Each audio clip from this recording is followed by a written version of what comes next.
Bonjour à tous et à toutes. Ce matin, on va vous présenter avec mon collègue Alexandre une petite restitution de ce qui s'est passé hier dans les différents ateliers Meeting Point. L'idée, l'intention un peu de cette restitution, c'était voilà, de faire un peu le point sur qui êtes-vous, voilà, même si vous êtes rencontrés du coup dans les petits sous-groupes, qu'est-ce que vous êtes venus chercher ici voilà, pendant ces 3 jours. Et quels enjeux vous rencontrez, et puis voilà, qu'est-ce qui s'est échangé de similaire et de différent dans les groupes. L'idée étant évidemment de faire ça aussi de manière un peu interactive, donc on vous demandera voilà, de réagir aussi, n'hésitez pas à apporter des compléments, etc. Voilà, on a fait ça un petit peu, voilà, on voulait faire ça sur le vif, donc voilà, il n'y a pas un gros travail d'analyse et de catégorisation derrière, mais peut-être que derrière on voudra faire ça voilà, dans la suite du réseau, donc n'hésitez pas à apporter vos éléments aujourd'hui aussi pour enrichir un peu la capitalisation sur ce temps de rencontre qui se passait hier et qui était vraiment riche et interculturel et voilà, tout ce qu'on voulait en faire, donc on est ravis. Peut-être, tu veux te présenter ou... Non, c'est déjà présenté. Donc d'abord, c'est vrai que dans ces ateliers, on vous a demandé un petit peu de vous présenter, donc de manière voilà, avec ces histoires de lignes et de classement, on va dire. Donc on a une grande diversité de profils, donc à la fois du master à peine terminé ou même à peine commencé au doctorat passé il y a plusieurs années, et puis des personnels d'appui de la recherche aussi, qui ne sont pas forcément reconnus dans cette ligne qu'on a fait faire, mais du coup c'est d'autant plus intéressant. En termes de discipline, on a une belle variété aussi, même si on a très peu en fait de sciences exactes, je crois qu'il doit y avoir 1 ou 2 personnes, mais c'est intéressant. Et du coup vous avez fait vous-même vos patates, donc il y a eu des patates différentes selon les groupes, mais on avait principalement voilà, Infocom, SHS qui se sont reconnus, regroupés ensemble avec socio, anthropo, ethno, travail social, psycho, Sciences Po, voilà, qui parfois se sont mis avec les SHS, parfois pas. Enfin, voilà. Donc une variété intéressante. Sur les appellations que vous utilisez pour vos pratiques, donc voilà, c'est vrai qu'on a appelé cette école d'automne des recherches participatives, mais voilà, on voulait voir un petit peu vous, comment vous en parlez. Donc on a eu un peu de tout, on a eu recherche-action, pas mal. Recherche participative, recherche communautaire aussi, aussi co-chercheurs, co-chercheuses, chercheurs collectifs aussi, RACP aussi, recherche participative et collective, enfin collective et participative, SAPS, Sciences avec et pour la société, bon ça c'est peut-être un peu franco-français, c'est le label du ministère sur ces enjeux-là, et puis sciences participatives aussi, je crois qu'on a eu 1 ou 2 cas voilà, qui s'identifiaient plus comme sciences participatives. Bon voilà, on pourrait en discuter longuement, mais en tout cas c'est intéressant de voir aussi cette variété et ce serait intéressant de voir ce que vous mettez chacune derrière. Et il y a en tout cas une coexistence des vocabulaires, et puis il y a un groupe, je crois, ou 2, où carrément le mot recherche en lui-même a été remis en question, et où voilà, vous identifiez pas forcément à ce vocable-là. Alors on a fait dans ce PowerPoint tout ce qu'il ne faut pas faire sur un PowerPoint en termes de présentation, et voilà, on a fait ce qu'on a vu, et comme ça on a tout vu. Il y a eu ensuite donc ce petit temps où on vous demandait de vous rapprocher de l'image qui pour vous était la plus proche de voilà, celle qui était pour vous la place du chercheur dans un collectif de recherche participative. Alors, il y a des groupes où ça a été questionné, est-ce que c'est la place souhaitée, est-ce que c'est la place idéale, est-ce que c'est la place réelle, projetée ou prescrite par les autres membres du collectif. Donc voilà, on a laissé un peu libre l'interprétation et du coup ça a donné des choses voilà, assez riches et variées. Du côté de l'orchestre, les arguments portés par ceux et celles qui se sont positionnés plus près de cette image-là, ça a été la question voilà, que ça représente l'harmonie collective, le fait qu'on est tous et toutes différents, mais que voilà, chacune apporte sa note et sa spécificité. L'image un peu d'une cohabitation heureuse qui met en valeur chacune au service de l'ensemble. Le fait que dans un orchestre aussi, il faut s'entendre jouer les uns les unes les autres, et puis il faut jouer ensemble, voilà, de manière à peu près coordonné. L'idée aussi que si une fausse note sort, tout est faux, ou alors qu'au contraire, si une fausse note sort, c'est pas si grave parce que c'est un peu couvert par le collectif. L'idée aussi que ça représente un peu un groupe de pairs, mais du coup à ce moment-là, qui est la chef d'orchestre? Voilà, certains ont dit pour eux, voilà, c'était le chercheur qui était plutôt un peu l'orchestrateur, d'autres pas forcément. La dimension artistique aussi qui a séduit dans cette image-là, avec l'idée que faire des sciences participatives, c'est tout un art, donc voilà, qui se représentait aussi là-dedans. L'idée de surplomb aussi, de besoin de quelqu'un pour organiser les autres, donc ça rejoint la question du chef d'orchestre, qui aussi a été peut-être plutôt répulsif pour le coup sur cette image-là. Sur la cordée, ou l'image d'alpiniste ou d'explorateur, voilà, on l'appellera un peu comme on veut, il y a cette idée donc en effet de cordée avec une entraide, une co-construction, un rythme commun. L'idée aussi qu'un guide, c'est la chercheuse sait où elle va, et du coup c'est lui ou elle aussi qui maîtrise les outils, et c'est sa connaissance qui guide le groupe. La corde peut symboliser aussi pour certaines d'entre vous la confiance ou l'interdépendance, en tout cas entre les membres du collectif. Et puis l'idée aussi que le guide il est responsable, il sécurise le groupe. Et puis aussi ce qui a saisi dans cette image-là, c'est le contexte, l'environnement hostile de la montagne, qui pour vous, pour certaines aussi, symbolisait l'environnement hostile de la recherche, ou de la recherche en commun en tout cas.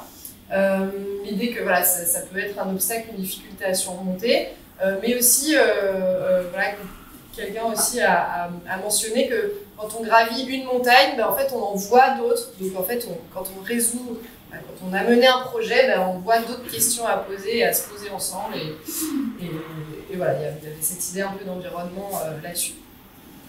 Le loup, comme on s'y attendait un peu, n'a pas récolté beaucoup de personnes qui se sont identifiées à cette image-là, mais quand même, il y a quand même des groupes où ça a attiré un peu, et notamment dans l'idée que ce loup dans ce troupeau de brebis, c'est un peu un individu qui sème la confusion dans un groupe, qui reste différent des autres, parce que voilà, même s'il est dans le groupe, il reste pas de la même espèce.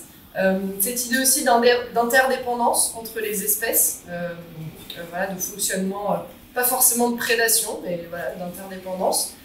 Cette idée d'altérité, et puis voilà, il y en a aussi qui trouvaient que ça représentait bien la méfiance des interlocuteurs, et du coup la place en fait projetée sur le chercheur dans un collectif, que ce loup dans ce troupeau. Et puis la question du banc de poissons, je crois qu'elle était quasiment celle la plus plébiscitée, on va dire, et en tout cas celle considérée comme un idéal, ce qui nous a pas mal posé question parmi les organisateurs, mais voilà cette idée que ce banc de poissons, il représente le fait qu'on puisse, dans la recherche participative, reconsidérer les asymétries, les hiérarchies, qui symbolise aussi la force du collectif. Dans un banc de petits poissons, le tout est plus que la somme des parties, et on est plus fort ensemble que le petit poisson tout seul, et face notamment au gros poisson, au singulier ou au pluriel qu'il y a en face. Après, il y a cette dimension un peu naturelle, fluide aussi de la synergie du banc de poissons, qui a été à la fois, qui a attiré certaines vers l'image, et qui pour d'autres a été plutôt répulsif, parce qu'en fait, voilà, l'harmonie, peut-être, elle n'est pas si naturelle que ça et fluide dans un groupe qui fait de la recherche participative. Et puis, il y a l'idée qu'un tel collectif, il est aussi potentiellement un peu désordonné. Je crois qu'on voyait d'ailleurs qu'il y en avait qui n'allaient pas dans la même direction que d'autres. Et que du coup, on doit s'adapter à lui, en fait, où qu'il aille. Et puis, il y a l'aspect esthétique, organique, imprévisible, mais coordonné de ce système-là du banc de poissons. Et donc, voilà, vous étiez à peu près d'accord quand même pour vous dire que c'était un idéal, cette image-là. Mais du coup, ça nous interroge sur l'idée que c'est un idéal, mais du coup, ça veut dire que si c'est un idéal, il faut se fondre dans la masse et que le chercheur, il devienne poisson quelque part. Et du coup, voilà, avec cette idée des savoirs égalitaires et de vraiment tout le monde au même niveau, parce qu'il n'y a pas vraiment de poissons différents. Enfin, il y en a qui ont vu des poissons différents dans la masse, mais d'autres qui se sont dit, c'est tous des poissons tous pareils. Voilà, du coup, ça vous a amené aussi à questionner en transversal plusieurs questions, et notamment l'idée que le rôle du chercheur, en fait, il s'adapte, il évolue, il répond à des injonctions et des milieux, et puis il répond aussi à des attentes qui évoluent à différentes étapes du processus de recherche. Il s'adapte aussi aux évolutions des différentes parties prenantes. Et donc les 4 représentations ne s'excluent pas les unes des autres, en fait, et qu'on peut passer d'un rôle à l'autre. On pourrait même en rajouter le champ de fleurs, la ruche, voilà, différentes représentations comme ça qui pourraient vous parler. Et en tout cas, l'idée qu'il y a une nécessité un peu d'improvisation et d'adaptation, à l'inverse peut-être de ce qu'on nous demande habituellement dans le monde de la recherche. Voilà un peu sur cet exercice-là. Oui.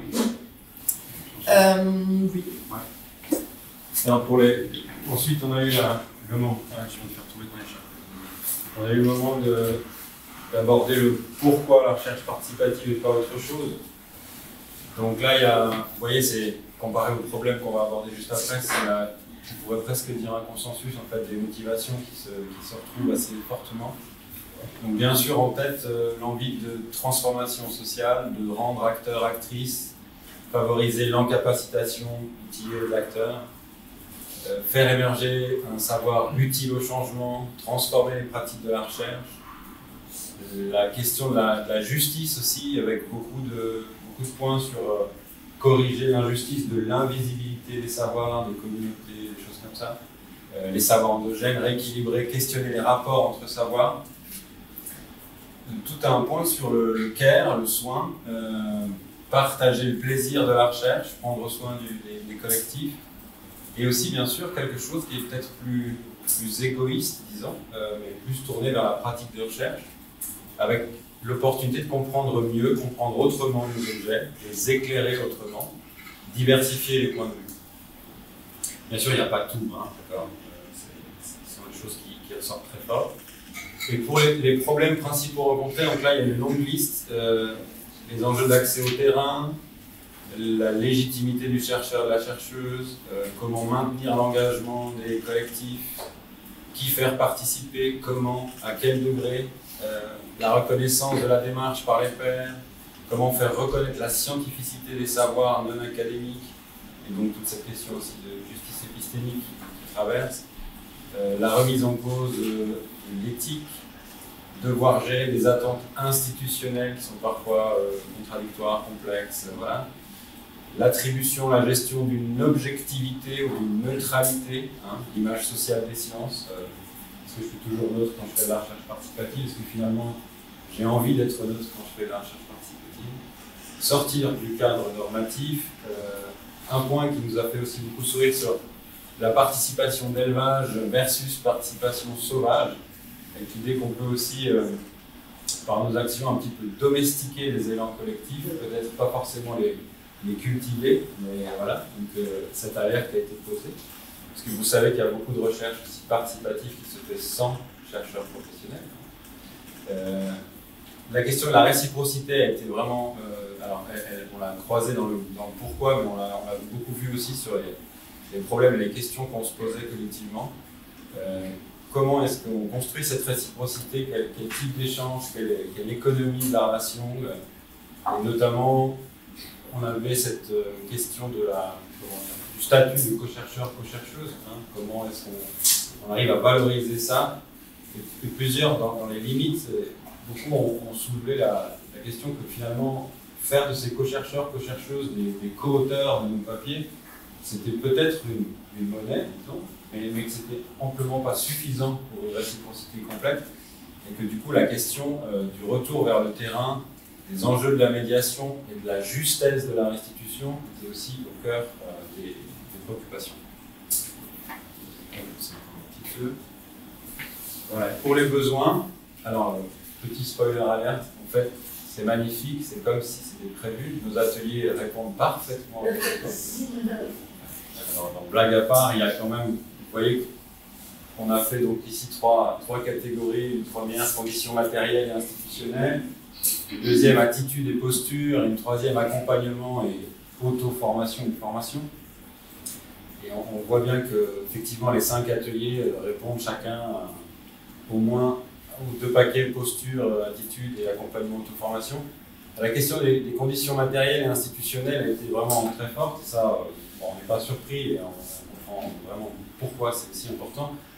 Les tables rondes de demain en parleront probablement un petit peu plus. J'imagine que dans les ateliers, il sera aussi question de ça de temps à autre. C'est vrai que c'est très, très structurant. Donc, pour prendre cette première patate, donc le soutien logistique et moral, financier également des institutions. Alors, la reconnaissance de la plus-value de la recherche participative par les pairs. Donc, on l'a vu aussi tout à l'heure, ça faisait partie des enjeux. La prise en compte du coût spécifique de la participation, mais tous les coûts, c'est-à-dire évidemment la dimension financière, qui parfois peine à trouver voilà, des budgets suffisants, mais aussi le temps dont on a besoin pour pouvoir mettre en œuvre ce type de démarche. La stabilité, la sécurité pour les parties prenantes de la recherche participative, donc ça va aussi bien pour les gens avec qui on travaille que pour nos propres statuts de chercheurs. La rétribution à la valorisation des co-chercheurs, on en a déjà un petit peu parlé, et un besoin d'agir sur la programmation de la recherche, sur les programmes de recherche. Pour l'attitude des postures, on a un point sur le premier, respect des libertés, notamment les libertés académiques, qui étaient parfois en tension. Donc là, on sent qu'il y a un besoin de mieux équiper cette question-là. La notion de transparence, discuter les rôles et les engagements de chacun, l'interconnaissance, la convivialité, la confiance, l'empathie, comment restituer, qui le fait, sous quelle forme. Et sur le troisième paquet, donc accompagnement, auto-formation, vous avez été plusieurs à verbaliser un besoin de formation à la facilitation, à l'intermédiation ou à la tiers-veillance, comme disent nos collègues français. Se former aussi aux enjeux épistémologiques de la participation. J'ai vu d'ailleurs tout à l'heure que l'atelier sur les enjeux épistémologiques avait réuni tout de suite tous les participants. Un besoin aussi d'une meilleure mise à disposition d'outils et de bonnes pratiques.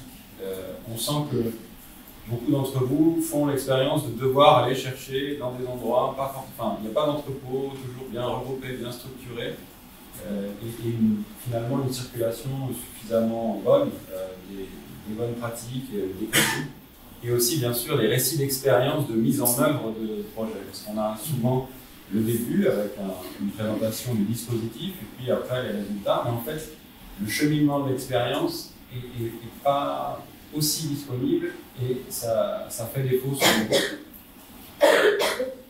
On a un point aussi sur sécuriser le process participatif. Alors ça, c'est Hélène et moi qui l'avons jargonné comme ça, mais c'est les rôles, les attentes, c'est formaliser les étapes, c'est comment est-ce qu'on s'y prend pour s'assurer que le collectif sache où on va, par quelles étapes on va passer, que les rôles de chacun soient bien clairs. Et enfin, un point qui n'est vraiment pas trivial sur l'évaluation et la valorisation des impacts, être capable de pouvoir apprécier ce que produit ce type de recherche et en faire un compte rendu explicite. Donc voilà. Voilà, du coup, l'idée c'est peut-être d'échanger rapidement avec vous, peut-être nous dire est-ce que ça reflète un peu ce que vous avez vécu hier, est-ce qu'il y a des points majeurs qui vous semblent manquer, des choses que vous voulez ajouter. Et puis on fera réagir aussi Cyril Fiorini qui est parmi nous et qui du coup, arrive tout frais et un peu extérieur quelque part et du coup est à la fois expert de ces questions-là.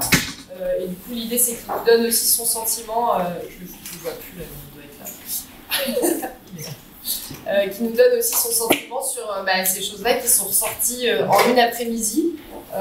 Et quel lien ça a avec les réflexions qui sont menées depuis des années sur les enjeux problématiques freins à la recherche participative.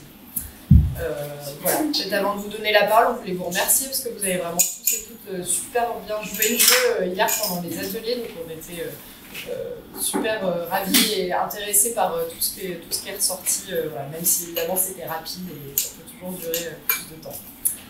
Je ne sais pas s'il y en a qui veulent réagir d'ores et déjà. Un petit point supplémentaire sur la partie évaluation. Oui. on s'est questionné, ce qui pose question, c'est-à-dire que c'est plus facile peut-être de faire une évaluation à l'échelle des individus qu'à l'échelle d'un collectif. Donc,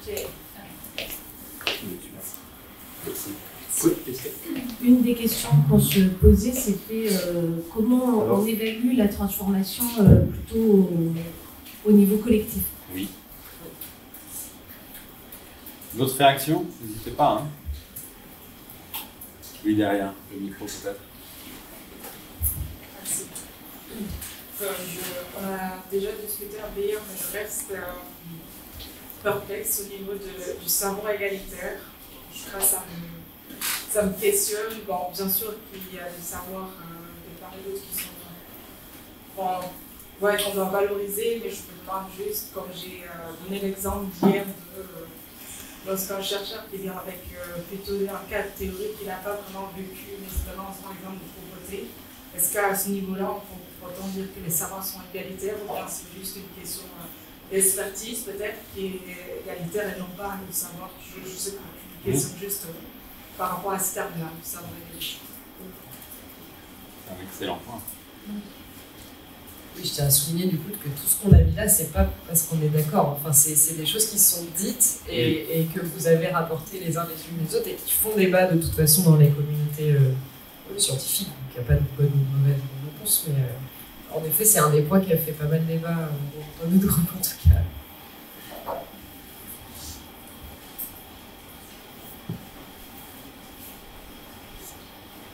Est-ce que peut-être Cyril, si tu veux réagir, et puis n'hésitez pas, voilà, s'il y a d'autres réactions qui se font jour. Je passe si ça ne vous pas. Bonjour à toutes et à tous. Merci beaucoup, Hélène et Alexandre, pour l'invitation à rebondir. C'est plutôt confortable pour moi, puisque je découvre et on improvise. Voilà, il n'y a pas besoin de filet, ça va être facile. Moi, la première chose que je voudrais vous dire, donc je m'appelle Cyril Curini, je suis salarié de l'association Sciences Citoyennes, qui a 20 ans maintenant, qui travaille en France. L'objet général, c'est de démocratiser, de travailler à l'appropriation citoyenne et démocratique des sciences et des technologies. Pour le dire de manière très brève, l'idée, c'est de donner ou redonner le pouvoir aux citoyens et aux citoyennes sur les sciences et les technologies. Voilà, et donc moi j'ai aussi récemment soutenu une thèse donc en STS, sciences techniques et société. Pour faire bref aussi, en gros c'est de la sociologie des sciences.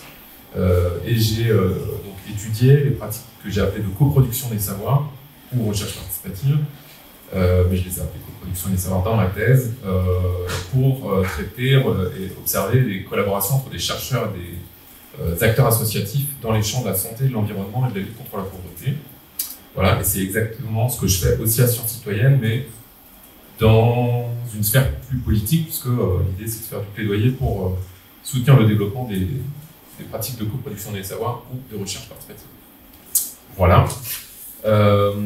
Et donc, la première remarque que je me suis faite en prenant connaissance de vos travaux, c'était de me dire, finalement, peut-être qu'elle est déjà terminée, l'école d'automne, parce qu'il y a eu, effectivement, j'étais assez impressionné par la richesse des résultats de vos travaux d'hier, parce qu'il y a vraiment un balayage assez, pas forcément exhaustif, en tout cas très très complet, en fait, des problématiques qu'on traverse et qu'on rencontre, en fait, quand on s'intéresse aux pratiques de recherche participative. Alors, à Sciences Citoyennes, on travaille sur le versant le plus radical des pratiques de collaboration chercheurs et acteurs de la société civile non marchande.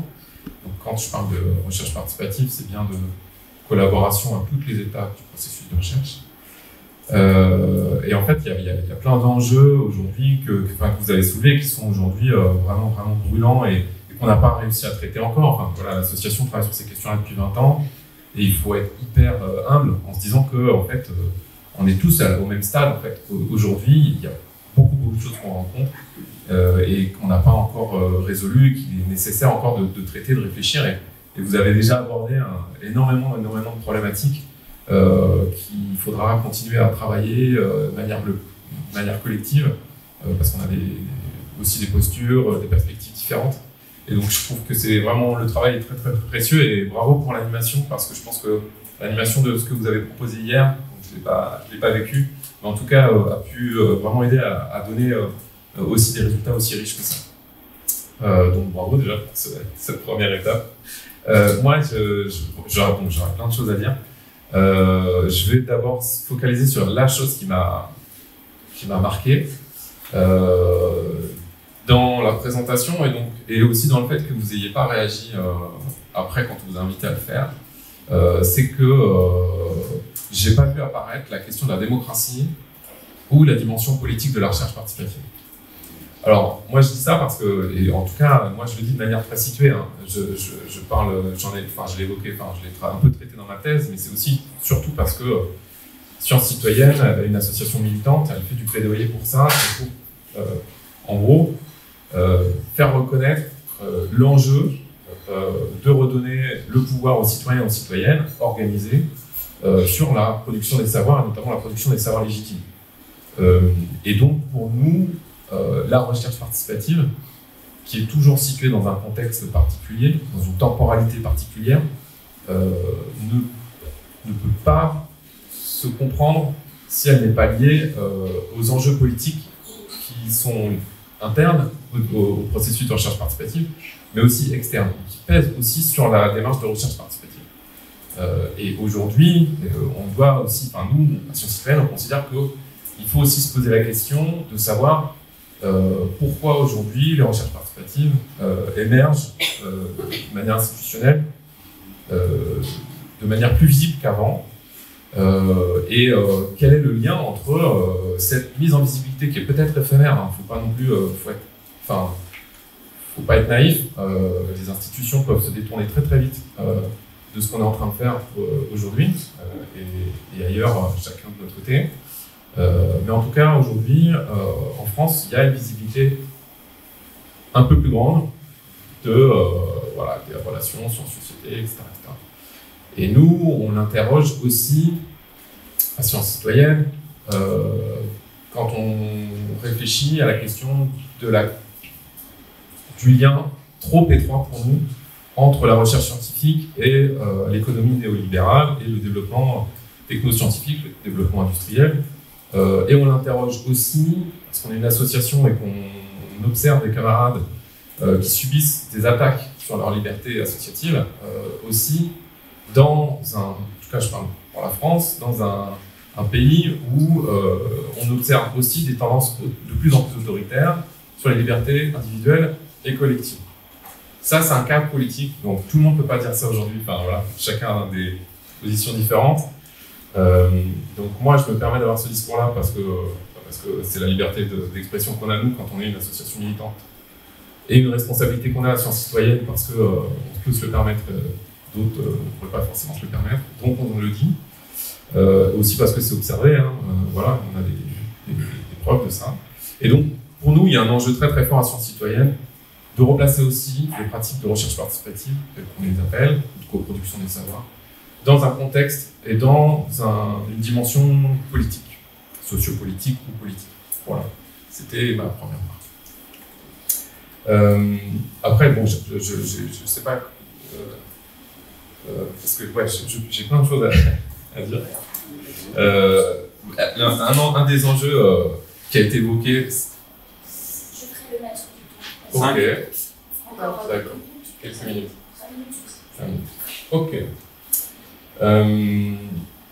Je peux aussi aborder la question de la terminologie. Vous l'avez évoqué, beaucoup de termes. Alors nous, sur Citoyen, on a une vision anti-hégémonique, donc on utilise recherche participative depuis très longtemps, mais en fait, on n'a pas déposé de brevet sur le terme. Donc en fait, chacun utilise. Je pense qu'il faut se laisser la liberté d'utiliser les termes avec lesquels on est le plus à l'aise. En revanche, pour éviter toute forme de manipulation dans le discours, parce que ce brouillage terminologique, on le voit dans la littérature scientifique comme dans les discours des acteurs, je pense qu'il y a un enjeu très très fort à expliciter de quoi on parle, de quelle pratique on parle quand on utilise un terme, quel que soit le terme, en recherche-action, recherche participative ou d'autres. Je pense qu'on ne peut pas se comprendre si on n'explicite pas de quoi on parle derrière, de quelle pratique de collaboration, on parle de se dire à quelles étapes en fait on attend la présence ou l'implication des acteurs non chercheurs. Et ça c'est important, c'est-à-dire qu'aujourd'hui, nous on fait face aussi à des acteurs qui utilisent le même terme que nous, mais quand on leur creuse un peu leur discours, on se rend compte que en fait, les acteurs de société civile non marchande interviennent un peu à la collecte de données, parce qu'en fait, les chercheurs ont besoin d'avoir un accès au terrain, ça facilite quand il y a des associations embarquées, et on fait un peu une consultation à la fin pour présenter les résultats, pour savoir si ça convient. Bon, nous, ça nous intéresse pas des masses, ce type de démarche, voilà, c'est pas l'objet de notre association, puisque l'objet de notre association, c'est de redonner le pouvoir aux citoyens et aux citoyennes organisés sur la production des savoirs. Et donc, les phénomènes de consultation, on n'est pas fan, quoi. Voilà. Et du coup, il y a aussi un lien qu'on fait, nous, à Sciences Citoyennes. L'association s'est créée en 2002. Et en fait, il y a un ouvrage qui, pour moi, qui est central dans ma thèse, qui est, je pense, très très central aussi pour le développement de l'association Sciences Citoyennes, qui est un ouvrage qui a été écrit par Michel Calon, Pierre Lascoum et Yannick Barthes, qui s'intitule « Agir dans un monde incertain, essai sur la démocratie technique », où ils font un lien, faut que je fasse ça, où ils font un lien direct en considérant qu'on ne peut pas discuter de la recherche participative sans discuter de la participation des citoyens et des citoyennes aux politiques publiques, en gros. Donc, un lien entre la recherche participative et la démocratie participative, pour faire très court. Et avec une idée que derrière, si on veut véritablement transformer et rendre le pouvoir aux citoyens et aux citoyennes sur ces deux axes-là, il faut dépasser les étapes qui peuvent être considérées comme une forme de manipulation ou d'instrumentalisation, qui sont des phases de participation très légères, en fait, et qui servent aussi beaucoup d'outils de communication après pour des acteurs politiques qui veulent que ça change sans véritablement s'assurer du changement. Donc il y a un enjeu pour nous très fort aussi à croiser un peu les deux dynamiques. J'ai fait un détour, je voulais parler du voyage terminologique. Et pour revenir sur l'idée qu'il fallait absolument expliciter de quoi on parle, parce qu'on peut parler de pratiques différentes et ça c'est pas grave. Il n'y a pas besoin d'avoir un modèle unique et de considérer qu'il faut tout remplacer par une seule pratique. Je pense qu'on a besoin de la diversité des pratiques, on a besoin de la diversité des expériences, il faut les mettre en croisement. Par contre, il faut être sûr qu'on ne manipule pas les uns les autres en explicitant bien de quoi on parle. Et c'est comme ça qu'on arrivera à avoir des échanges les plus riches aussi, parce qu'en fait, il y a forcément des problématiques qui se croisent, qui s'entrechoquent et qui nourrissent en fait la diversité des pratiques.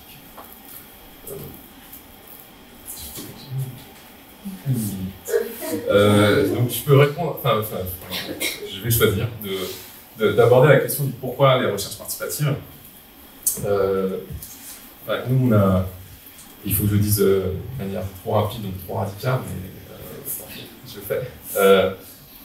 À Sciences Citoyennes, on considère que les recherches participatives sont aussi nécessaires parce que on constate une forme de faillite de la recherche scientifique vis-à-vis des promesses en fait, qu'ont tenues les institutions et aussi les chercheurs, parce qu'ils ont été formés avec ce discours-là, de considérer que les sciences régleraient les problématiques des citoyens et des citoyennes, et donc ont contribué à construire un monopole. Donc, Lascoum, Calon et Barthes, dans l'ouvrage que j'ai cité, parlent d'un monopole détenu par les chercheurs et chercheuses sur la production de savoir légitime. Et donc, aujourd'hui, nous, à Sciences Citoyennes, on considère que les recherches participatives sont aussi nécessaires pour pointer la responsabilité des institutions de recherche, et aussi des chercheurs et des chercheuses vis-à-vis des enjeux complexes auxquels on fait face, que ce soit les questions climatiques, les pandémies, la lutte contre la pauvreté, etc. Aujourd'hui, la recherche scientifique, ces promesses-là, elles ont été largement déçues, et il est aujourd'hui nécessaire de considérer que la recherche scientifique doit se mener avec les acteurs qui traitent aussi ces enjeux-là, et d'une autre manière, et que c'est aussi en avançant vers la recherche participative qu'on pourra produire les savoirs qui sont les plus pertinents pour traiter autant avec les apports de la recherche scientifique que de l'action du terrain pour régler les problèmes complexes. Merci.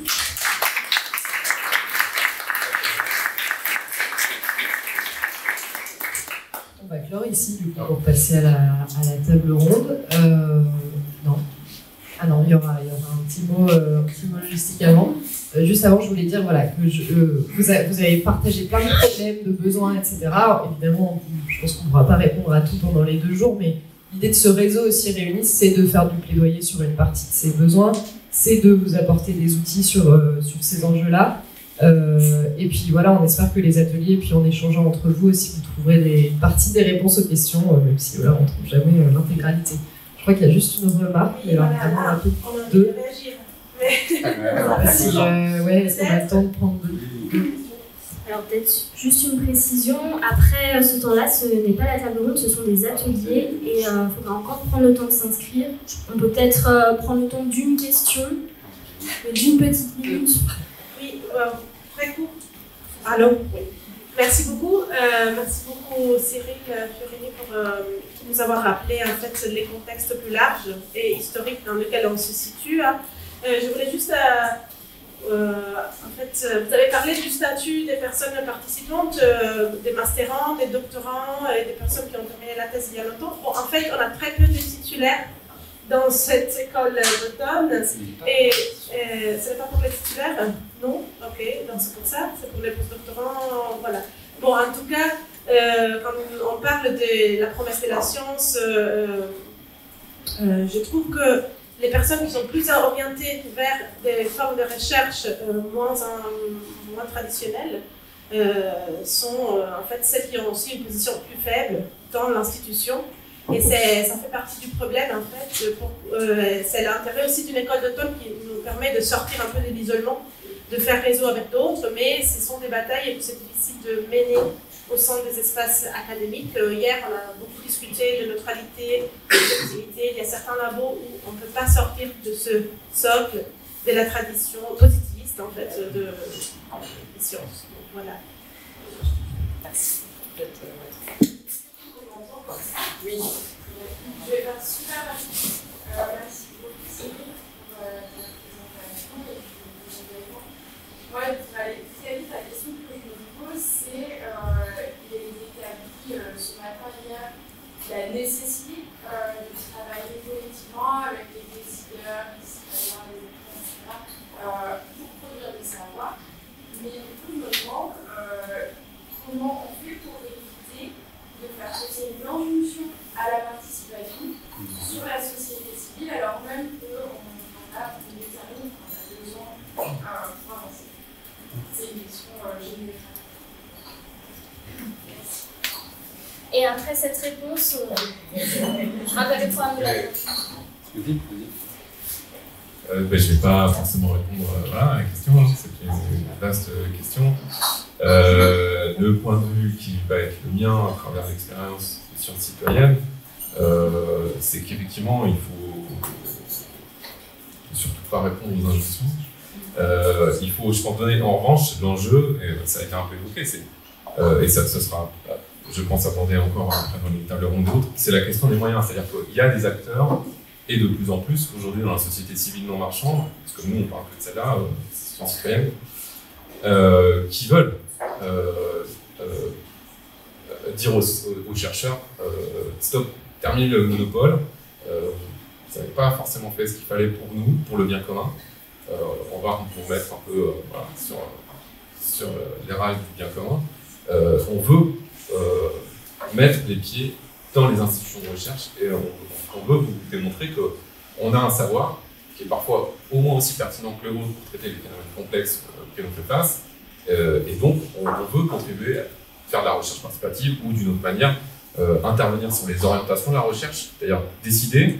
Aujourd'hui, je crois que chaque fois je fais ça dans mes interventions, qui a été consulté pour savoir s'il fallait financer la recherche militaire, la recherche sur les OGM, la recherche sur l'intelligence artificielle. Personne. Voilà. On n'est jamais consulté là-dessus. Et on considère à Sciences Citoyennes que les citoyens les citoyennes doivent aussi intervenir à cet endroit-là. C'est-à-dire les orientations de la recherche sur fonds publics doivent être discutées avec les citoyens et les citoyennes. Et donc, il y a des acteurs qui souhaitent intervenir parce que du coup, ils considèrent qu'ils ont les moyens, ils ont le temps, ils ont la disponibilité, ils ont l'envie, ils considèrent que c'est un enjeu politique de s'inscrire à cet endroit-là.